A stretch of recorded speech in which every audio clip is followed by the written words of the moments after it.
Good morning, everybody. Sorry if you've got about 20 banners for this particular video. It's just been issue after issue trying to get one to go live this morning. But at any rate, before we get into today's Lions Talk Live, I do want to have just a second here and just tell everybody, hey, remember it is September 11th. Remember what happened. It doesn't seem that long ago to me.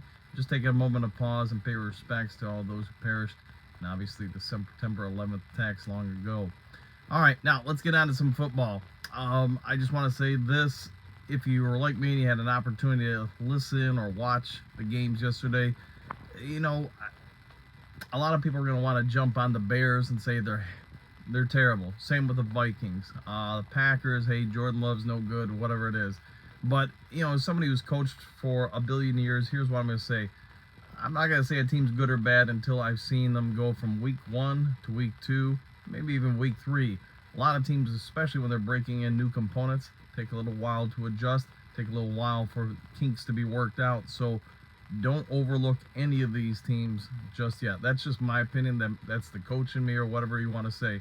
The other thing to consider is with the way the NFL works nowadays, a lot of teams don't play a ton their regular starters during much of that preseason.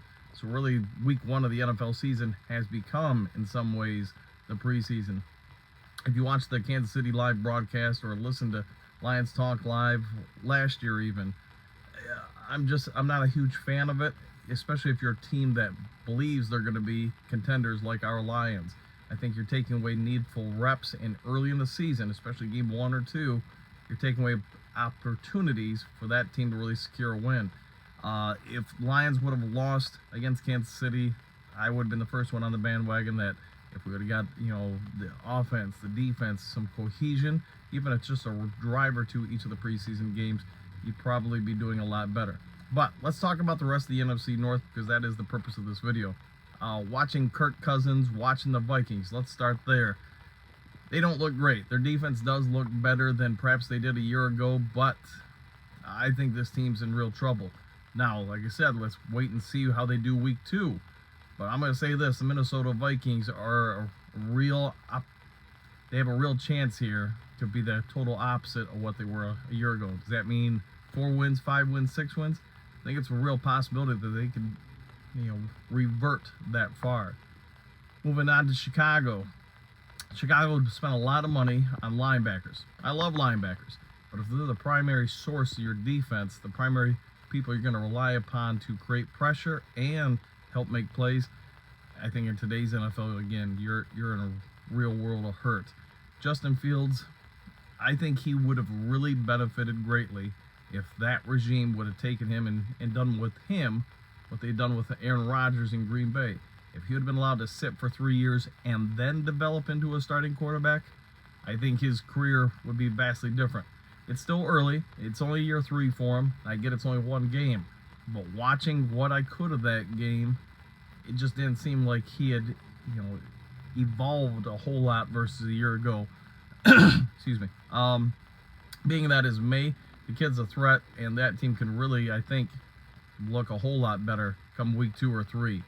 And then, if you watch the Lions Talk Live preview of the NFC North, my pick for the number 1 challenge to the Detroit Lions was the Green Bay Packers. And for one simple reason, they've got some D. And I thought that was confirmed yesterday. It was confirmed against a Chicago Bears team that doesn't really seem to have an identity on offense. I think that could be a real problem for the Lions in the future. I think that Green Bay team's got enough there where they can compete with us. If we're not careful, they could beat us for the North. So I think we all need to take a moment of pause before we crown anybody the winners of the North, or this team's horrible, that team's terrible, whatever it may be. Take a week. Let's all see how those teams do in week 2 and then week 3. If you see consistency over those first 3 games, then you probably know who a team is. If you see rapid ups and downs, then you have inconsistency, and we're probably all going to have to sit and wait. The Bears, I think, have the most upside because of their youth. The Vikings probably have the most downside because really at this point in most of those players' careers, they've become who they are going to be. They're not really going to, bravely advance or fall. But that defense did look a lot better than it did a year ago. No real updates today about the Lions. You know, I'm sure most of you guys know they didn't really do a whole lot yesterday. Some walkthroughs, things of that sort. Mostly just med treatments for players. Not a ton of injury news or updates for Lions players after the Kansas City games. I mean, really, the only one of North was Taylor Deckard, and it sounds like so far it was just an ankle sprain and nothing more. So my anticipation is he'll be good to go by game time next Sunday. A little bit of a note for us as we go into that Seattle game. Both Seattle's offensive tackles, both the right and left that game with injuries. You know, we'll see how impacted they are come our game time. And then one of their, I want to say one of their wide receivers, name escapes me at the moment, but left the game with a concussion. So Seattle did not look great where the Rams did. And hey, our former quarterback, Matthew Stafford, had a great game against them. Not that that really helps us in any way, shape, or form. But this would be a huge week for the Lions. If they're able to go and get a win against Seattle, start the year 2-0, I think you start getting a lot of momentum pushing in our way. If we can stay healthy, Lions could go on a little bit of a run to start the beginning of the 2023 season. All right, if some breaking news hits or whatever, I'll give you guys an update. Otherwise, I hope you all enjoyed the rest of your day. We'll see you next time on Lions Talk Live.